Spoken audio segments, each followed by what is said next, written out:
Good morning, this is Umar Hamid again, and I'm sorry for not being around because I had so many projects that was going on, but I'm back. This video is about drone, and if you're not interested in drones, do not watch that. Otherwise, I'm gonna share a story. So the story starts from my childhood when I was a little kid, and I like to have those RC planes and helicopters, and I used to have that. Then I grew up, get into things, and didn't get much time. But as far as my photography passion gets like boosted up, increased up, I thought to improve my gear and everything. And last year I saw a really good promotion on a local store called Media Market. I saw a very good promotion on Mavic Pro, the drone that I wanted to buy. So I thought to buy it. The time that I buy it, I was pretty afraid because I never flew a drone before, and because I flew RC planes and everything, they doesn't have that good controls and everything like a drone have. For example, let me show you. This is my Mavic Pro, and unfold it. I am having this machine from almost a year, or more than a year actually. And I have this ND filter from Polar Pro, and this is my best buddy. I have flew this drone in snow, in extreme wind, literally extreme wind, where I can barely walk. And I flew this drone in certain very tough weather conditions. There was a misty all over, there was mist, and when I get back my drone, it was all covered with small drops of water and everything, but still it works properly, nothing is damaged, and it's work efficiently. There's no complaining, nothing else. One time what I did is, despite of pressing home button on my remote control, I pressed the turn off button, and it's so smart that because of this geolocation in it, it came back by itself. Time when I restart the remote and try to connect it, it was already there where I was standing, so it came by itself. When it loses the signals and everything, it came by itself, and it really feels really hard and tough that it can take a beat. And I have so many stories to tell. I have took it into Stockholm, Malmo, in Jönköping, a lot of parts of Jönköping. It's really useful, and it's really amazing. So my question is this drone really worth in 2019 when we have a Mavic Pro 2? My suggestion would be yes, it is, because yes, the new drone have a little bit more better sensors. It doesn't have a rear sensor, and it doesn't have I don't know, there are a few other sensors in there, but it has just front sensor and this back sensor, which can send something if it's down there, or send something if it's in the front. But it's pretty good. I never even needed to change its rotors. It's it works perfectly fine. Normally, if I put it into sports mode, when I put it into sports mode, it goes up to 62 kilometers per hour, the speed that I get maximum, because where I live it's pretty windy, and wind also disturb the speed of the drone as well. And if we talk about distance, I think without any interruption, I took it to approximately 3 kilometers straight. So after that I lost the signal. It could go more, but I don't know, I just wanted it back.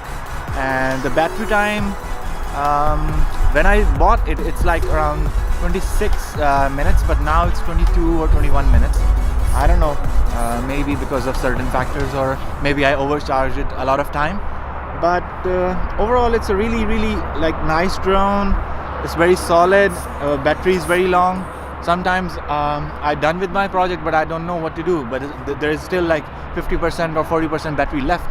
So I try to make some other pictures, try to do some other videos or something from that. So battery is really good, and I don't know if it's still available. I think it is still available. It's really economical drone in that sense, and also I really love flying it. It have very smart, intelligent functions in which it can track some person who is running, or it can track a car, like I did some videos. Then it have different modes where you can fly. It can go really slow, so that makes me easy. That makes my job easy to make different kind of videos for different kind of projects that I want to do.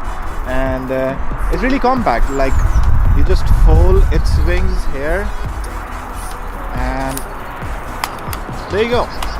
It's like it fits in my palm.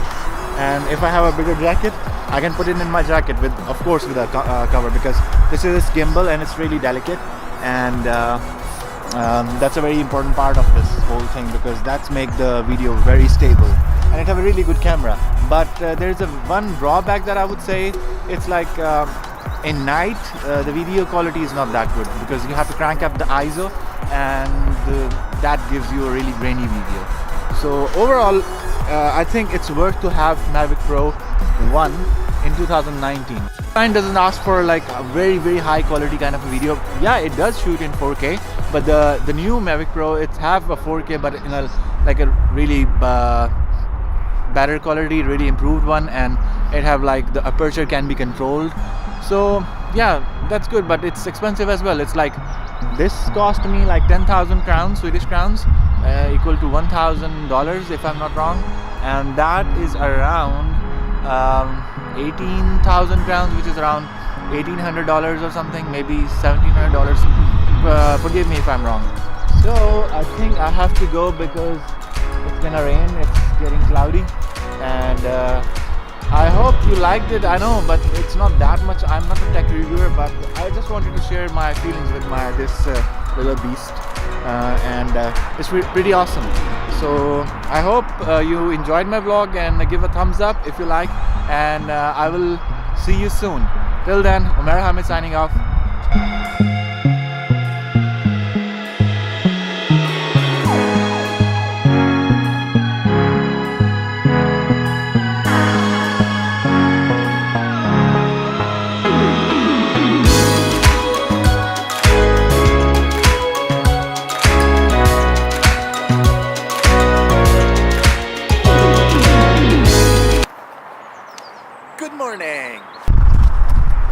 Good morning, this is Umair Hamid. Good morning, this is Umair Hamid. I'm sorry, I was being out. Oh, I'm so out of breath.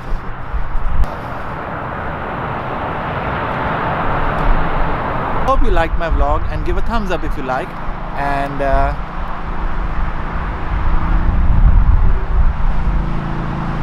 see you again. Bye bye.